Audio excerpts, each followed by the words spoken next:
আজকে class 7 CBSE board তাদের একটা চ্যাপ্টার নাম হচ্ছে properties of parallel lines.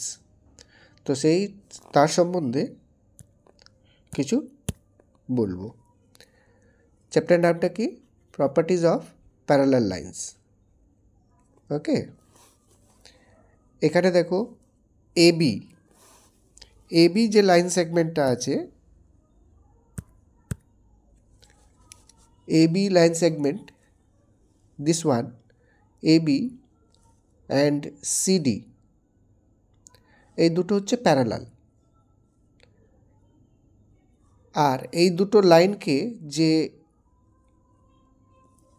Intersect করছে সেটাকে আমরা বলি ট্রান্সভার্সাল লাইন। কি বলি সেটাকে? Transversal line. তো এখানে লিখে দিই যাতে তোমাদের সুবিধে হয়। ট্রান্সভার্সাল লাইন, এই লাইনটাকে আমরা বলবো ট্রান্সভার্সাল লাইন।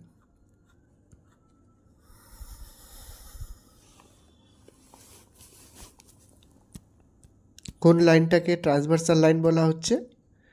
ইএফ যে লাইনটা আছে সেই লাইনটাকে আমরা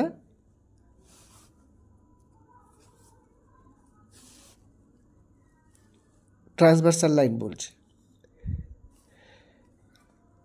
এর মধ্যে অনেকগুলো অ্যাঙ্গেলস থাকে, যেমন টাইপস অফ অ্যাঙ্গেলস বলি। আল্টারনেট অ্যাঙ্গেলস, সেটা হচ্ছে সেটার দুটো ভাগ হয়, ইন্টেরিয়ার আল্টারনেট অ্যাঙ্গেল আর এক্সটেরিয়ার আল্টারনেট অ্যাঙ্গেল। সেকেন্ড হচ্ছে করসপন্ডিং অ্যাঙ্গেল, কো ইন্টেরিয়ার অ্যাঙ্গেল, যেটার আরেকটা নাম হচ্ছে allied angle, vertically opposite angle and linear pair angle. এতগুলো অ্যাঙ্গেলস তুমি এই প্রপার্টিজ অফ প্যারালাল লাইন্সের মধ্যে তুমি দেখতে পারবে। তো এতগুলো তো একদিনে শেখা সম্ভব না। এই জন্য আজকে ফার্স্ট সেটা হচ্ছে আমরা ইন্টেরিয়ার আল্টারনেট অ্যাঙ্গেলটা শুধু জানবো। কি ইন্টেরিয়ার আল্টারনেট অ্যাঙ্গেল আমরা কাকে বলবো? তো প্রথমে তো এটাই জানতে হবে কি ইন্টেরিয়ারগুলো কাকে বলা হয়। তো এই যে অ্যাঙ্গেলটা দেখছো,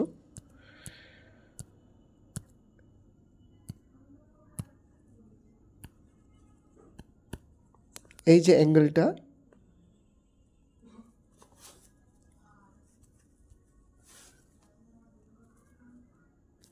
এইটা, আর এই যে অ্যাঙ্গেলটা, এটাকে আমরা বলছি ইন্টেরিয়ার আল্টারনেট অ্যাঙ্গেল। মিন্স আরেকটা ইজি ওয়েটা দেখো, তুমি বলতে পারো এটা জেড টাইপের। দেখো এইভাবে যেটা যাচ্ছে জেড টাইপ, যেটা হচ্ছে দেখো জেডের মতন দেখতে হচ্ছে, এই ধরনের অ্যাঙ্গেলগুলোকে আমরা বলবো ইন্টেরিয়ার আল্টারনেট অ্যাঙ্গেল। তো এটা অনেকভাবে হতে পারে, এটা তো একটা ফিগারের উপরে বেস করে দেখালাম।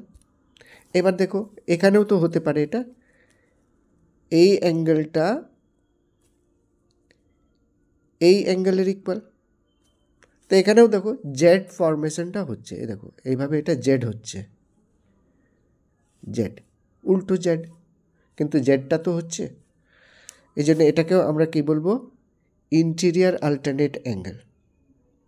নেক্সট ক্লাসে আমি এক্সটেরিয়ার আল্টারনেট অ্যাঙ্গেলটা তোমাদেরকে বলবো।